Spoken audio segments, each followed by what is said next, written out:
Assalamualaikum warahmatullahi wabarakatuh. Nama saya Sirila Bibah dengan NIM 220921010 dari Prodi Ilmu Al-Quran dan Tafsir Universitas Muhammadiyah Cirebon. Pada video ini saya akan membahas tentang tahrij hadis. Pembahasan pertama, definisi hadis, sunnah, dan athar. Hadis ialah segala sesuatu yang disandarkan kepada Rasulullah SAW, baik berupa perkataan, perbuatan, ataupun takrir yang berhubungan dengan hukum syara. Sunnah adalah segala sesuatu yang dinukilkan kepada Rasulullah SAW, baik perkataan, perbuatan, tingkah laku, takrir, ataupun perjalanan hidupnya, baik sebelum diangkat menjadi Rasul ataupun setelahnya. Sedangkan asar adalah istilah yang digunakan untuk segala yang disandarkan kepada para sahabat atau tabi'in. Namun ada kalanya asar juga disandarkan kepada Rasulullah SAW, tetapi dalam redaksinya digunakan kata dari Nabi SAW. Hadis dan sunnah sama-sama berasal dari Rasulullah SAW, tetapi sunnah menitik beratkan fokusnya pada kebiasaan normatif Rasulullah SAW, baik sebelum diangkat menjadi Rasul ataupun sesudahnya. Sedangkan asar lebih sering dinisbatkan kepada perkataan sahabat Nabi Muhammad SAW. Selanjutnya memasuki pembahasan yang kedua. Definisi rawi. Rawi adalah sebutan bagi seseorang yang meriwayatkan hadis, menyampaikan, dan memindahkan hadis kepada orang lain. Seorang rawi juga mencatatnya dan mengumpulkannya dalam suatu kumpulan hadis serta menyebutkan sanadnya. Definisi sanad. Sanad adalah urutan rangkaian orang-orang yang menjadi jalan penghubung hadis kepada Nabi Muhammad SAW. Definisi matan. Matan adalah inti materi atau lafaz yang ada di dalam hadis. Ada juga yang mengartikan bahwa matan merupakan ujung dari sanad. Selanjutnya silsilah hadis, yaitu mata rantai hadis. Muharrij adalah orang yang menyebutkan perawi hadis. Muharrij merupakan perawi terakhir atau yang terakhir menyampaikan informasi dalam silsilah sanad.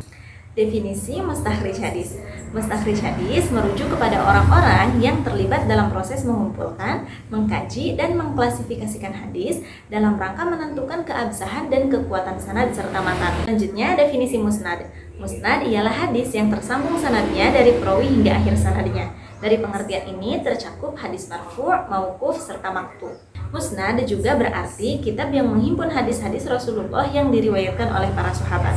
Selanjutnya, kitab al-masanid. Al-masanid merupakan jamak dari sanad, artinya buku-buku yang berisi tentang kumpulan hadis dari setiap sahabat secara tersendiri, baik hadis sahih, hasan, maupun dhaif.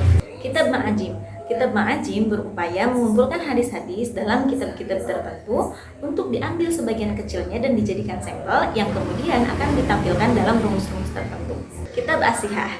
Kitab As-Sihah ini merujuk pada kitab Sittah atau 6 kitab induk hadis dalam Islam. 6 kitab ini berisi kumpulan kitab-kitab hadis yang disusun oleh pengumpul hadis awal. Yang terakhir, kitab mustakhraj. Kitab mustakhraj ini adalah kitab yang mengambil hadis dari kitab-kitab yang sudah ada, kemudian dikaji sanadnya secara tersendiri. Memasuki pembahasan yang selanjutnya, yaitu makna tahrij hadis. Tahrij merupakan bentuk masdar dari kharaja yakhruju tahrijan yang memiliki arti mengeluarkan sesuatu dari tempatnya. Definisi tahrij hadis ialah menunjukkan asal suatu hadis dalam sumber asli yang meriwayatkan hadis tersebut beserta sanadnya, lalu menjelaskan status hadis tersebut bila dibutuhkan. Pembahasan selanjutnya, sejarah awal tahrij hadis.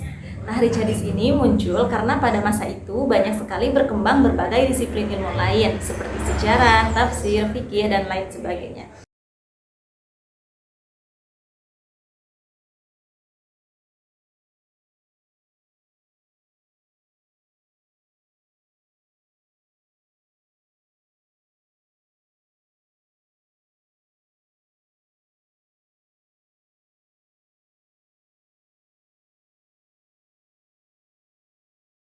Namun terkadang penulis disiplin ilmu lain tidak menyebutkan dari mana sumber atau asal hadis yang dikutip di dalamnya. Hal inilah yang menyebabkan para ahli hadis melakukan penelusuran ke sumber-sumber aslinya. Namun sangat disayangkan, para ahli hadis tidak menyebutkan langkah-langkah atau metode dalam tahrij hadis. Tercatat, baru abad ke-20 lah ada buku yang secara khusus membahas metode tahrij hadis. Pembahasan selanjutnya adalah makna tahrij hadis sesuai dengan perkembangan fase kritik hadis. Kritik yang dimaksud di sini adalah upaya mengkaji hadis-hadis Rasulullah SAW untuk menentukan hadis yang benar-benar datang dari beliau. Kritik hadis pada masa sahabat pasca wafatnya Rasulullah belum serumit pada masa-masa setelahnya. Namun boleh dibilang bahwa otoritas perkataan Rasulullah SAW yang besar pengaruhnya di masyarakat perlu dicek kembali kebenaran sumbernya. Pembahasan selanjutnya, nama-nama 9 kitab induk hadis beserta mukharijnya. 1. Sahih Bukhari, mukharijnya Imam Muhammad bin Ismail al-Bukhari. 2. Sahih Muslim, mukharijnya Muslim bin Hajjaj al-Qusairi an-Nisapuri. 3. Sunan Abu Dawud, mukharijnya Abu Dawud Sulaiman bin Asad.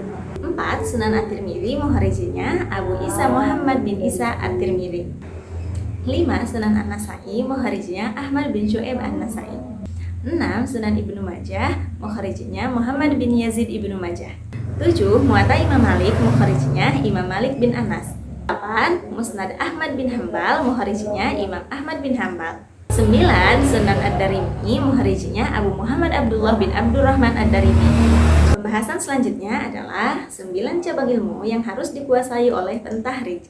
Ilmu hadis, ilmu rijal, ilmu diroyah, ilmu fikih, ilmu usul fikih, sejarah Islam, bahasa Arab, literatur hadis, serta keterampilan penelitian dan kritikal. Pembahasan selanjutnya, nama-nama kitab indeks hadis beserta penyusun serta metode tahrijnya. 1. Metode bil lafzi, kitabnya Al-Mu'jam Al-Mufahras lil Fadh Al-Hadis An-Nabawi oleh Ajwensi. 2. Metode bil maudu, kitabnya Miftah min Kunuz As-Sunnah oleh Ajwensi bersama Muhammad Fuad Al-Baqi. 3. Metode bi awal matan, kitabnya Al-Mawsu'ah fi Atraf Matan Al-Hadis Al-Jami' As-Saghir oleh As-Suyuti. 4. Metode Ar-Rawi ala Musnad, kitabnya Al-Imam Muhammad bin Hambal oleh Ahmad bin Hambal. 5. Metode Bisifah Al-Hadis, kitabnya Al-Hadis Al-Qudsiyah As-Sahih Syekh oleh Zakaria Umairot. Selanjutnya, contoh matan hadis yang terdapat di dalam kitab Al-Mu'jam karya Ajwensi. Bunyinya, An Sulaiman an-Nabiyyi an Abi Uthmana wa laysa bin Nahdi an Abihi an Ma'qil bin Yasar qala Rasulullah sallallahu alaihi wasallam iqra'uha 'inda mautakum yakni Yasin. Dari hadis tersebut dapat kita lihat rawi 1 dan sanad 7-nya adalah Ma'qil bin Yasar, rawi 2 atau sanad 6-nya Abihi, rawi 3 atau sanad 5-nya Abi Usman, rawi 4 atau sanad 4-nya yaitu Sulaiman At-Taimi, rawi 5 atau sanad 3 Ibnu Mubarak, rawi 6 atau sanad 2 Ali bin Hasan bin Syakik, rawi 7 atau sanad 1 Abu Bakri bin Abi Syaibah. Demikian beberapa pembahasan yang berkaitan dengan tahrij hadis. Saya Sirila Biba pamit undur diri. Wassalamualaikum warahmatullahi wabarakatuh.